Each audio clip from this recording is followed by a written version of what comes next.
Thank you, Coach Lismail. Thank you, Coach, to be with us. Coach, can I say the learning is still on? Today you had 28 turnovers. How can you explain that? Look, in experience, I would say, I wouldn't say it had much to do with Nigeria. As you can see, we could get into the paint quite easily. Wasn't defensive pressure, it's just our own sloppy passing, something that we did in Cote d'Ivoire game and we really put an emphasis on. But clearly, it didn't quite sink in for the players, unfortunately, and you can't win a game with 28 turnovers. So that's on us. As coaches, maybe we've got to look at getting some simpler plays for them to be able to execute so that they can get easier scores and look after the ball better. Thank you. Okay. In your mindset, how did you enter the game? I just told myself I need to be aggressive. I told myself I need to be aggressive in order for us to win. Yeah, that was my mindset all through. Question?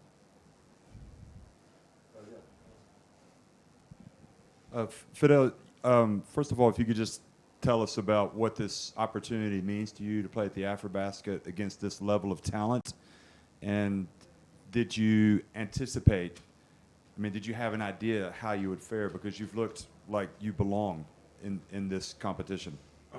For me, it's just a learning session. Just a great opportunity to be here. It's my first time. Looking forward to coming back for the team again, in the next 4 years. Yeah.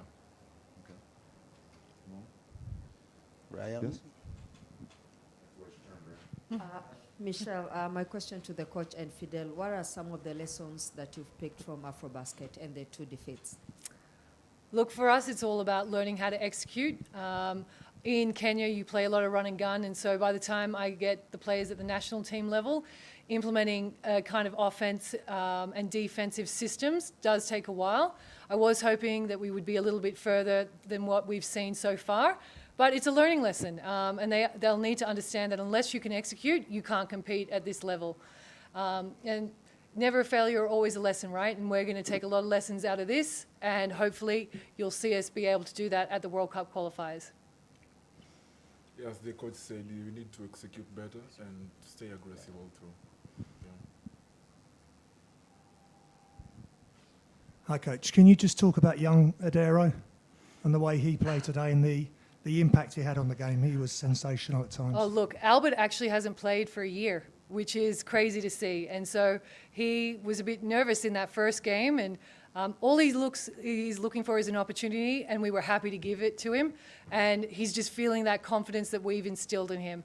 I've kind of let him off the reins a little bit and said, go for it. And he's a compliment to Tyler, so that Tyler's not there lifting all the load. And it was great to have Fidel as well come in. He's 24 and he's got a very bright future. I love his defensive energy. We can put him in. He's so versatile. And all he needed was a bit of confidence, and that was easy to give to him. So I'm really happy with how he's performed. Michelle? To Coach Les, bringing in Fidel and Odera, are you looking at rebuilding the team maybe in the near future? Look, Afrobasket was very much a homage to our older players like Griff, Bush, Eric, Bosiri, these guys who have built the Morans, and this was very much their tournament, and we're very happy to have them here with that experience. But once World Cup qualifiers kick in, it's over to these young guys, which is really exciting. You haven't seen Derek Ocheng play, unfortunately wasn't eligible. And so we've got 4 or 5, 6, 7 players that we can start building this team around, which is really exciting. And obviously we're missing Preston and Joel, which are huge losses for us, but the local guys have done an amazing job stepping in and trying to fill those gaps. Fidel,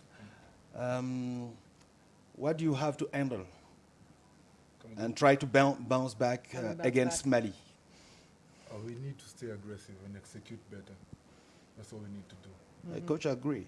Yeah. 100% agree. If we could execute, the 2 games you just saw would be different. Yeah. I honestly think that we could compete with Cote d'Ivoire and Nigeria 100%. Yeah. If we could execute on offense, we win those 2 games. Okay.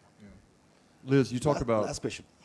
Okay. Liz, you talk about wanting to get back and work on this, the offense. What is it like to be able to do this? I mean, are you going to have the opportunity to get back to do this?